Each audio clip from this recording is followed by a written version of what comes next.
Docteur Jérôme Palazzolo, psychiatre à Nice, vous êtes chargé de cours à l'université de Nice Sophia Antipolis et co-responsable du diplôme universitaire de thérapie comportementale et cognitive. Spécialisé en psychopharmacologie et en thérapie cognitivo-comportementale, formé en neurosciences, vous avez publié de nombreux articles de référence et plusieurs ouvrages traitant des diverses pratiques psychiatriques, des sciences humaines et récemment un livre intitulé « Stop à l'anxiété sans médicaments ». De nombreuses familles de personnes handicapées psychiques ou cérébrolésées et traumacrâniennes ont une expertise, croient dans les soins de réhabilitation et ne veulent pas que leurs proches aient pour seul traitement des médicaments avec effets secondaires parfois sévères. Vous êtes un acteur motivé de la psychiatrie en mouvement du XXIe siècle. Alors ma question, qu'il s'agisse d'anxiété, de souffrance, de dépression ou de délire de personnes psychotiques ou de traumatisés crâniens, etc. Quelle formation, quelle pratique, quels outils, pour quelle thérapie comportementale, remédiation cognitive, etc. Alors, vaste question. Déjà, je pense que ce qui est important, c'est d'essayer de prendre en compte l'individu dans sa globalité. C'est-à-dire, quelque part, on a affaire à un patient, on n'a pas affaire à une maladie. On n'est pas face à un dépressif, on n'est pas face à un schizophrène, on est face à quelqu'un qui souffre de dépression, on est face à quelqu'un qui souffre de schizophrénie. Et ce qui est assez étonnant, moi ça m'a toujours surpris, c'est que la psychiatrie est peut-être une des seules spécialités où on va définir la personne par sa pathologie. On ne va pas dire un grippeux, on ne va pas dire un angineux, et pourtant on dit un schizophrène par exemple. Donc ça déjà c'est un point important. À partir du moment où on définit la personne dans sa globalité, on va essayer de définir après de quoi souffre cette personne. Et en fonction de ce dont elle souffre, on va essayer de lui proposer les outils les plus adaptés. Alors quand on dit attention au traitement, ça ne veut pas dire pas de traitement. On a à disposition aujourd'hui des traitements de dernière génération qui sont parfaitement tolérés, sous couvert, qui sont utilisés à bonne dose. Et on essaye au maximum d'être en monothérapie. C'est-à-dire, dans ce cadre-là, on va essayer d'éviter les associations médicamenteuses. Les pharmacologues disent que passer 3 médicaments différents prescrits sur une ordonnance, on ne sait plus exactement sur quoi agit tel traitement. Donc l'objectif, c'est d'essayer de cibler en fonction de la pathologie quel type de traitement on va utiliser. En fonction de ça, en psychiatrie, c'est quand même une spécialité assez spécifique, eh bien on s'est aperçu que le simple fait de traiter avec un médicament ne suffit pas. Parce que toutes les pathologies psychiques, que ça aille de la dépression aux troubles anxieux, à la schizophrénie ou à d'autres types de pathologies, eh bien toutes ces pathologies reposent sur un triptyque qui est un triptyque biologique, psychologique et environnemental. Donc, ça veut dire que si on ne traite que l'aspect biologique, on va traiter un seul pied des 3. Et donc, à partir de là, l'édifice ne tient plus. Donc, certes, on prend l'exemple, par exemple, d'une dépression. Dans une dépression, c'est important de mettre en place un traitement antidépresseur à partir du moment où la dépression est validée, où on est face à une vraie pathologie. Mais ça ne veut pas dire qu'on va donner à la personne 3 pilules une fois, on la revoit 6 mois plus tard et on dit alors maintenant comment vous vous sentez? Il y a tout un travail d'accompagnement qui est fait. C'est encore plus vrai dans les pathologies au long cours, les pathologies chroniques, les pathologies psychotiques par exemple. Quelqu'un qui souffre d'une schizophrénie, on va lui proposer un traitement antipsychotique parce que c'est un point important. On ne peut pas dire à quelqu'un qui est dans une pathologie psychotique attendez, vous allez voir, ça va passer, ou alors le discours qu'ont eu certains thérapeutes il y a quelques années en disant il faut respecter le délire. Non, quelqu'un qui délire et quelqu'un qui souffre. Donc, il faut faire taire le délire. Et ça, on le fait grâce à un traitement. Par contre, en association au traitement, il y a des choses à mettre en place. Alors, vous citiez par exemple tout ce qui va concerner la remédiation cognitive, tout ce qui va concerner la réhabilitation psychosociale. Ça, ce sont des points très importants. Alors après, le type de thérapie, ça va dépendre un petit peu de l'orientation du thérapeute, Maintenant, c'est vrai qu'il y a des études qui ont été faites en ce domaine, de nombreuses études, qui ont prouvé que les thérapies qui fonctionnaient le mieux dans ce type de problématique, ce sont les thérapies comportementales et cognitives. Des thérapies où on va travailler sur le comportement, ce que la personne fait, et sur les cognitions, c'est-à-dire les pensées associées à ce comportement-là.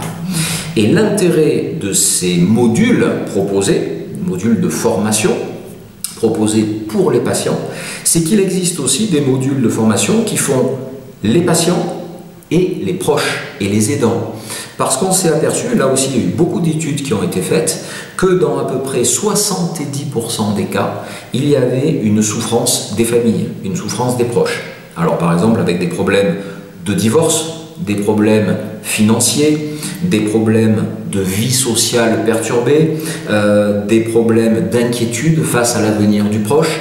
Et donc l'objectif, c'est pas uniquement de traiter la personne, mais également la famille. Parce que si la famille est anxieuse, ben la famille risque d'être anxiogène. Et dans ce cas-là, ça risque de poser problème pour le patient. Donc l'objectif, c'est d'arriver à mettre en place des programmes de psychoéducation pour expliquer à quoi est due la pathologie, comment réagir face aux symptômes pour le patient et pour les proches, et comment essayer de mettre en place une dynamique adaptée et positive pour la suite. Alors après, il y a différents programmes. Il y a des programmes qui sont connus, comme par exemple le programme Pro-Famille, je crois qu'il est proposé d'ailleurs au niveau de l'UNAFAM, il y a des modules de formation. Il y a des programmes qui sont utilisés aussi en thérapie comportementale et cognitive, qui s'appellent les programmes ITP, c'est les programmes intégratifs des thérapies psychologiques. Il y a le programme PRAX, qui est le programme de renforcement d'autonomie et de capacité sociale.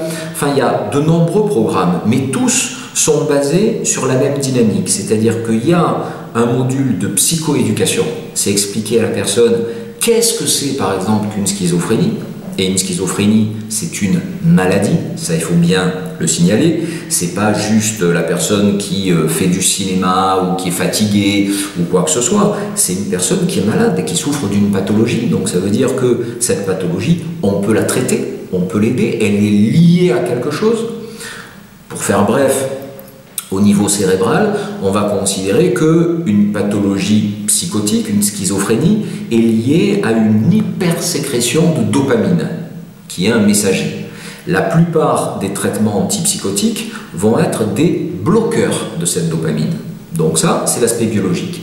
Mais après, sur l'aspect psychologique, il y a différentes approches. Il y a déjà une première approche qui est l'élément productif, c'est-à-dire le délire qui est présent. Donc il faut travailler sur ces éléments délirants.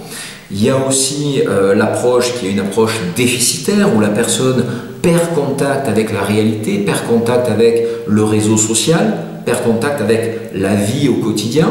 Donc l'objectif c'est de le raccrocher à la vie, de le raccrocher à une dynamique de réflexion, une dynamique cognitive.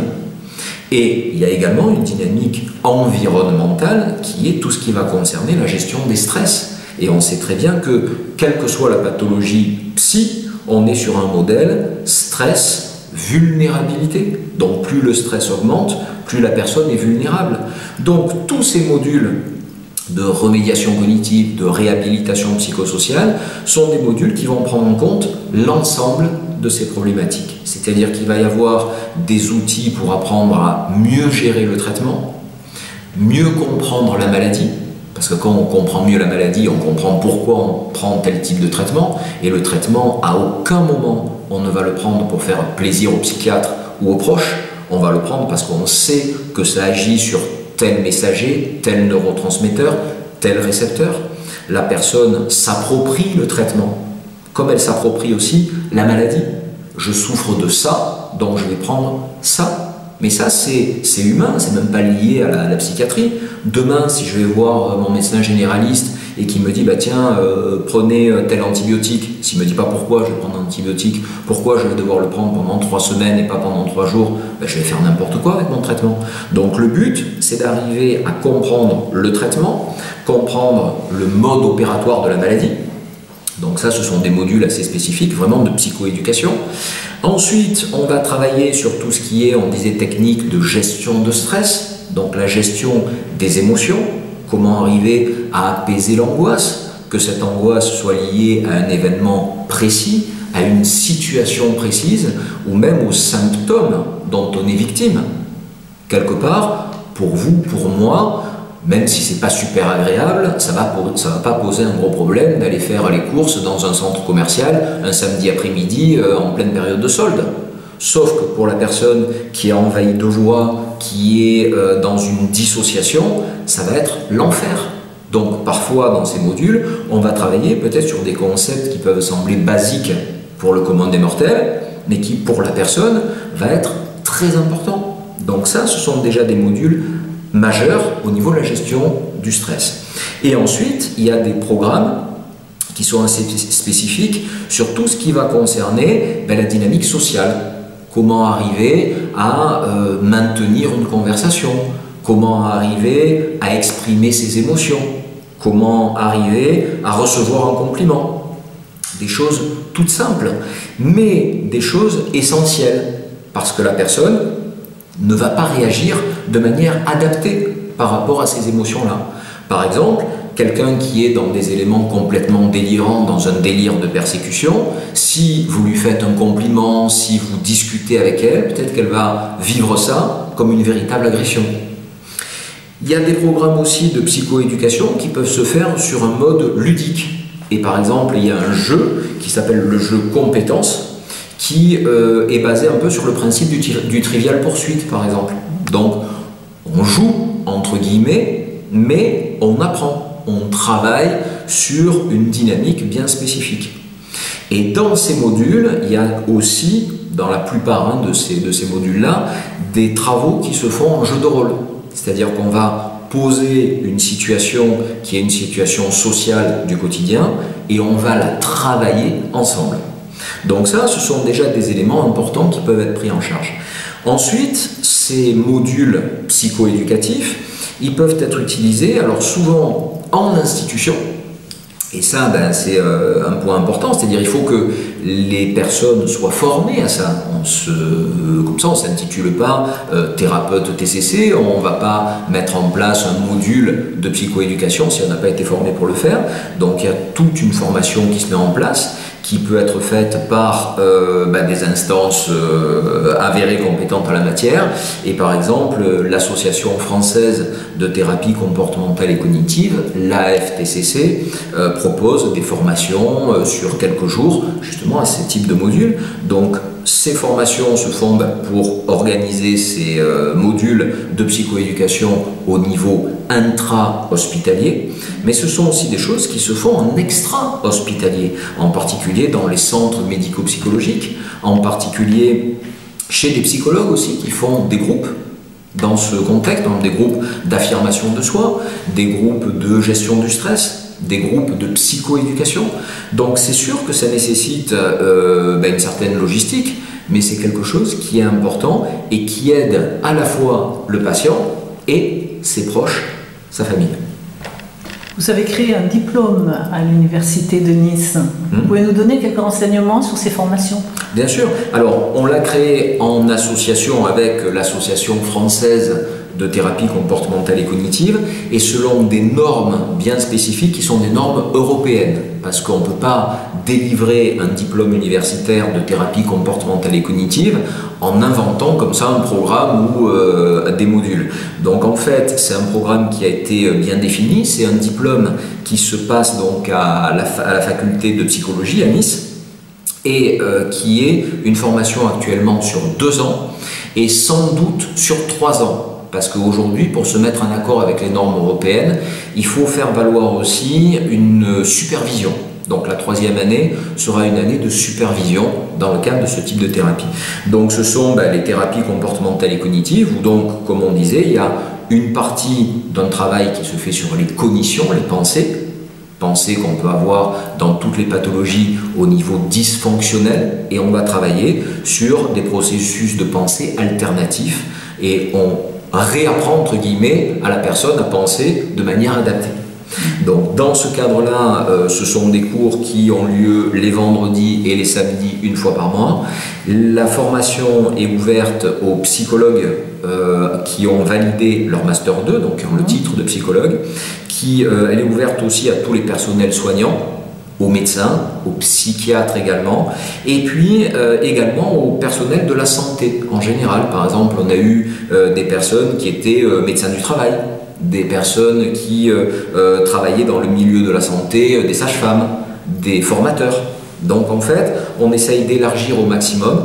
Le critère qu'on essaye de mettre en œuvre, c'est que la personne ait une activité clinique. Parce que si elle n'a pas d'activité clinique, ça n'a pas vraiment d'intérêt de travailler sur les thérapies comportementales et cognitives.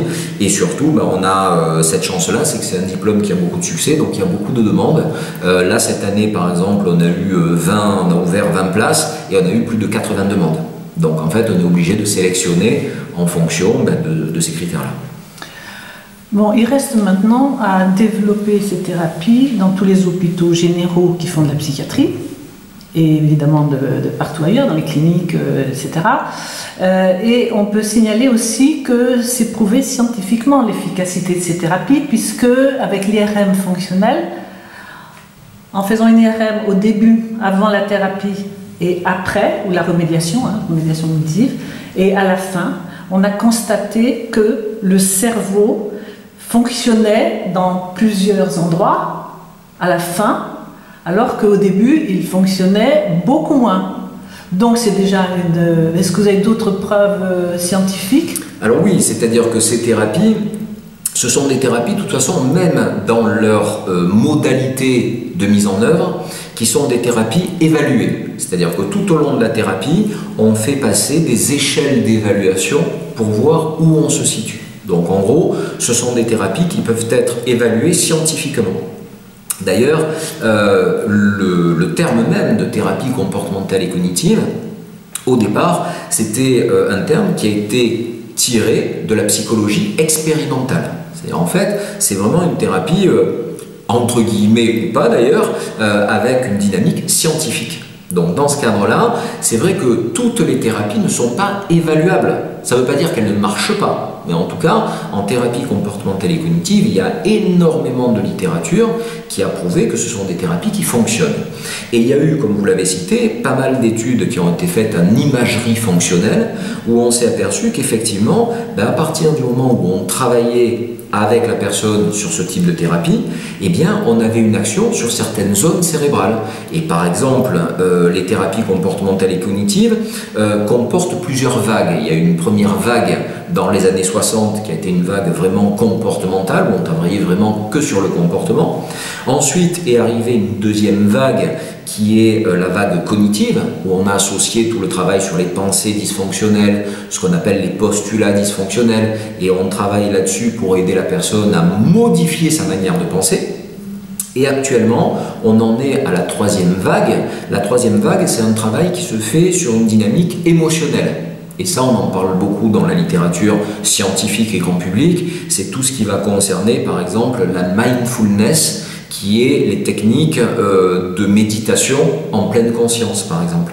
Et pour revenir sur cette troisième vague, il y a eu des études qui ont été faites en imagerie fonctionnelle et qui ont prouvé qu'on a, au niveau cérébral, là, sur les côtés, deux petites structures qu'on appelle les amygdales temporales, qui sont les zones, pour faire simple, les zones des émotions, et que chez quelqu'un qui est dans une anxiété massive, ces zones-là sont hyper productives, on va dire. Et dans le cadre de ce type de prise en charge de thérapie comportementale et cognitive, et principalement de troisième vague, on s'est aperçu qu'on arrivait à apaiser ces amygdales temporales, entre autres. Donc avec un travail aussi qui va porter sur, c'est ce que vous évoquiez, une meilleure utilisation d'une autre zone qu'on appelle le cortex préfrontal, qui est la zone qui justement gère les émotions. Mais ça, c'est un exemple parmi d'autres. C'est-à-dire que tout le travail cognitif, c'est un travail qui, en fait, porte ses fruits au niveau cérébral. Et souvent, c'est un reproche qui a été fait aux thérapies comportementales et cognitives, où on a dit, oui, mais en TCC, vous ne travaillez que sur le symptôme. Donc en gros, vous avez quelqu'un qui a la phobie des ascenseurs, vous allez travailler, vous allez lui permettre d'affronter les ascenseurs, et puis dans le mois qui suit, il va avoir la phobie des voitures, par exemple. Donc en fait, pas du tout. Quand on travaille en thérapie comportementale et cognitive, et qu'on travaille bien en thérapie comportementale et cognitive, ben dans ce cadre-là, on arrive à modifier des structures cérébrales profondes, c'est-à-dire qu'on arrive à modifier le fonctionnement du cerveau. Et par ailleurs, lors d'un congrès Psychiatrie France, il a été montré on a projeté, disons, des images d'IRM fonctionnelles de cerveau quand on prenait beaucoup de psychotropes, des zones du cerveau s'atrophiaient. On peut même aller plus loin que ça, c'est-à-dire que là, il y a des études qui ont été prouvées, et certains psychotropes, et en particulier ce qu'on appelle les benzodiazépines, oui, le Valium, etc. Exactement, qui sont des anxiolytiques.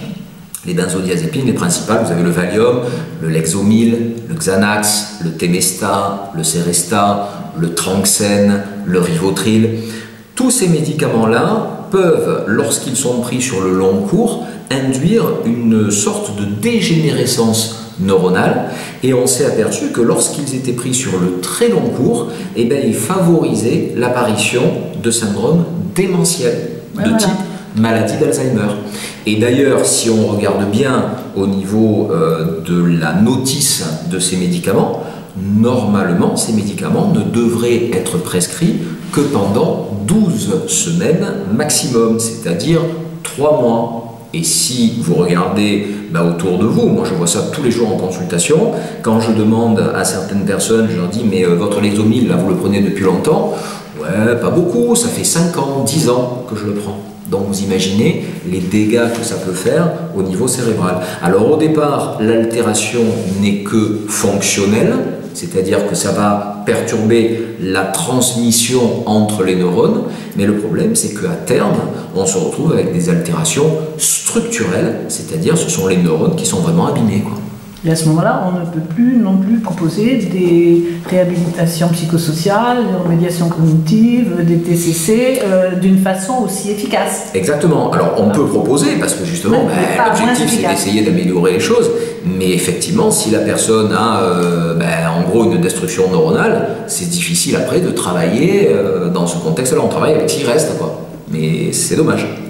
Alors un mot de conclusion pour toutes les familles et les usagers de la psychiatrie.